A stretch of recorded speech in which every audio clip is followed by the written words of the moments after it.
Hi friends, it's Miss Bonnie, and I have one of my favorite books for you guys. Do you guys remember this one? It's about this awesome elephant that's very, very kind. Do you remember his name? Horton. Can you guys listen to it with me? Horton Hears a Who by Dr. Seuss. Here's Horton.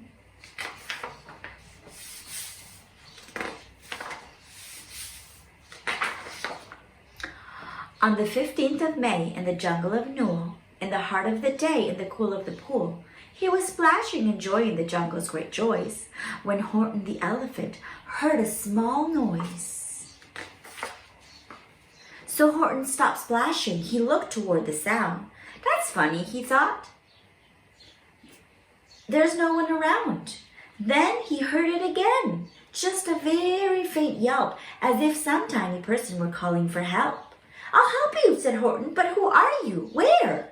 He looked and he looked, he could see nothing there, but a small speck of dust blowing past through the air. I say, murmured Horton, I've never heard tell of a small speck of dust that is able to yell. So you know what I think? Why, I think that there must be someone on top of that small speck of dust. Some sort of creature of very small size, too small to be seen by an elephant's eye. Some poor little person who's shaking with fear that he'll blow in the pool he has no way to steer. I'll just have to save him, because after all, a person's a person, no matter how small. Do you see the little person there? So gently and using the greatest of care, the elephant stretched his great trunk through the air, and he lifted the dust speck and carried it over and placed it down safe on a very soft clover. Humph! Humped a voice. It was Sour Kangaroo, and the young kangaroo in her pouch said, Hump, too. Why, that speck is as small as the head of a pin. A person on that, why, there never has been. Believe me, said Horton, I tell you sincerely, my ears are quite keen, and I heard him quite clearly. I know there's a person down there, and what's more, quite likely there's 2, even 3, even 4, quite likely. A family for all that we know, a family with children just starting to grow. So please, Horton said, as a favor to me, try not to disturb them. Just please let them be. I think you're a fool, laughed the sour kangaroo, and the young kangaroo in her pouch said, Me too. You're the biggest blamed fool in the jungle of Newell, and the kangaroos plunged in the cool of the pool. What terrible splashing, the elephant frowned. I can't let my very small persons get drowned. I've got to protect them. I'm bigger than they. So he plucked up the clover and hustled away. Through the high jungle treetops, the news quickly spread. He talks to a dust speck. He's out of his head. Just look at him walk with that speck on that flower. And Horton walked, worrying almost an hour. Should I put the speck down? Horton thought with alarm. If I do, these small persons may come to great harm. I can't put them down, and I won't, after all. A person's a person, no matter how small. Then Horton stopped walking. The speck voice was talking.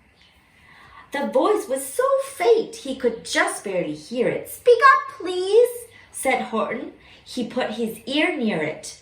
My friend, came the voice, you're a very fine friend. You've helped all us folks on this dust speck no end. You've saved all our houses, our ceilings and floors. You've saved all our churches and grocery stores. Look at that. You mean, Horton gasped, you have buildings there too? Oh yes, piped the voice, we most certainly do. I know, called the voice. I'm too small to be seen, but I am mayor of a town that is friendly and clean. Our buildings to you would seem terribly small, but to us, who aren't big, they're wonderfully tall. My town is called Whoville, for I am a Who, and we Whos are all thankful and grateful to you." And Horton called back to the mayor of the town, "You're safe now. Don't worry. I won't let you down." But just as he spoke to the mayor of the speck, 3 big jungle monkeys climbed up Horton's neck. The Wickersham brothers came shouting, "Rat, rat! This elephant's talking to Whos who are not. There aren't any Whos and they don't have a mayor, and we're going to stop all this nonsense. So there." They snatched Horton's clover. They carried it off to a black-bottomed eagle named Valvalikov, a mighty strong eagle of very swift wing. And they said, "Will you kindly get rid of this thing?" And before the poor elephant even could speak, the eagle flew off with the flower in his beak. Oh no. All that late afternoon and far into the night, that black-bottomed bird flapped his wings in fast flight, while Horton chased after with groans over stones that tattered his toenails and battered his bones, and begged, "Please don't harm all my little folks who have as much right to live as us bigger folks do." But far, far beyond him, that eagle kept flapping, and over his shoulder called back, "Quit your yapping! I fly the night through. I'm a bird. I don't mind it. And I'll hide this tomorrow. Well, you'll never find it." Oh no, look at that. And at 6:56 the next morning, he did it. It sure was a terrible place that he hid it. He let that small clover drop somewhere inside of a great patch of clovers 100 miles wide.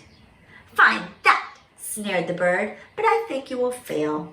And he left with a flip of his black-bottomed tail. Look at that. Look at all those clovers there. "I shall find it," cried Horton. "I'll find it or burst. I shall find my friends on my small speck of dust." And clover by clover by clover with care, he picked up and searched them and called, "Are you there?" But clover by clover by clover, he found that the one that he sought was just not around. And by noon, poor old Horton, more dead than alive, had picked, searched, and piled up 9,005. Does he look so happy? He looks kind of tired, doesn't he? Poor Horton. Then, on through the afternoon, hour after hour, till he found them at last on the 3 millionth flower. "My friends," cried the elephant, "tell me, do tell me, are you safe? Are you sound? Are you whole? Are you well?" From down on the speck came the voice of the mayor. "We've really had trouble, much more than our share. When that black-bottomed birdie let go and we dropped, we landed so hard that our clocks have all stopped. Our teapots are broken, our rocking chairs smashed, and our bicycle tires all blew up when we crashed." "So Horton, please," pleaded the voice of the mayor's, "will you stick by us Whos while we're making repairs?" "Of course," Horton answered. "Of course I will stick. I'll stick by you small folks through thin and through thick." "Humph!" humped a voice. "For almost 2 days you've run wild and insisted on chatting with persons who've never existed. Such carryings on in our peaceable jungle, we've had quite enough of your bellowing bungle. And I'm here to state," snapped this big kangaroo, "that your silly nonsensical game is all through." And the young kangaroo in her pouch said, "Me too." Oh no. What are they going to do? With the help of the Wickersham brothers and dozens of Wickersham uncles and Wickersham cousins and Wickersham in-laws whose help I've engaged, you're going to be roped and you're going to be caged. And as for your dust speck, ha! That we shall boil in a hot steaming kettle of bezelnut oil. "Boil it?" gasped Horton. "Oh, that you can't do. It's all full of persons. I'll prove it to you." Mr. Mayor, Horton called. "Mr. Mayor, you've got to prove now that you really are there. So call a big meeting, get every who out, make every who holler, make every who shout. Make every who scream. If you don't, every who is going to end up in a hazelnut stew. And down on the dustbed, the scared little mayor quick called a big meeting in Whoville Town Square. And his people cried loudly. They cried out in fear, "We are here! We are here! We are here! We are here!" The elephant smiled. "That was clear as a bell. You kangaroos surely heard that very well." "All I heard," snapped the big kangaroo, "was the breeze and the faint sound of wind through the faint distant trees. I heard no small voices, and you didn't either." And the young kangaroo in her pouch said, "Me neither." "We can hear them yet." "Grab him," they shouted, "and cage the big dope. Lasso his stomach and with 10 miles of rope. Tie the knots tight so he'll never shake loose. Then dunk that dumb speck in the hazelnut juice." Horton fought back with great vigor and vim, but the Wickersham gang was too many for him.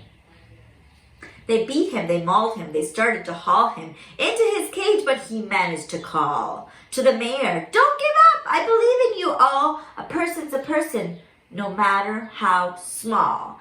And you very small persons will not have to die if you make yourselves heard. So come on now and try." The mayor grabbed a tom-tom. He started to smack it, and all over Whoville they whooped up a racket.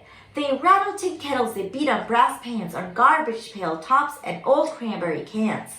They blew on bazookas and blasted great tunes on clarinets, oompas and boompas and flutes. You see all their instruments there? They're making lots of noise. Great gusts of loud racket rang high through the air. They rattled and shook the whole sky, and the mayor called up through the howling mud hullabaloo, "Hey, Horton, how's this? Is our sound coming through?" And Horton called back, "I can hear you just fine, but the kangaroo's ears aren't as strong quite as mine. They don't hear a thing. Are you sure all your boys are doing their best? Are they all making noise? Are you sure every who down in Whoville is working? Quick, look through your towns. Is there anyone shirking?" Through the town rushed the mayor from the east to the west, but everyone seemed to be doing their best. Everyone seemed to be yapping or yipping. Everyone seemed to be beeping or biping. But it wasn't enough. All this ruckus and roar, he had to find someone to help him make more. He raced through each building. He searched floor to floor. And just as he felt he was getting nowhere and almost about to give up in despair, he suddenly burst through a door, and that mayor discovered one shirker, quite hidden away in the Fairfax apartment 12J. A very small shirker named Jojo was just standing, and bouncing a yo-yo, not making a sound, not a yip, not a church. And the mayor rushed inside, and he grabbed the young Turk. And he climbed with the lad up the Eiffelberg Tower. "This," cried the mayor, "is your town's darkest hour. The time for all who's who have blood that is red to come to the aid of their country," he said. "We've got to make noises in greater amounts. So open your mouth, lad, for every voice counts." Thus he spoke as he climbed. When they got to the top, the lad cleared his throat and he shouted out, "Yup!" And that yup, that one small extra yup, put it over. Finally, at last, from the speck on that clover, their voices were heard. They rang out clear and clean, and the elephant smiled. "Do you see what I mean? They proved they are their persons, no matter how small, and their whole world was saved by the smallest of all." "How true!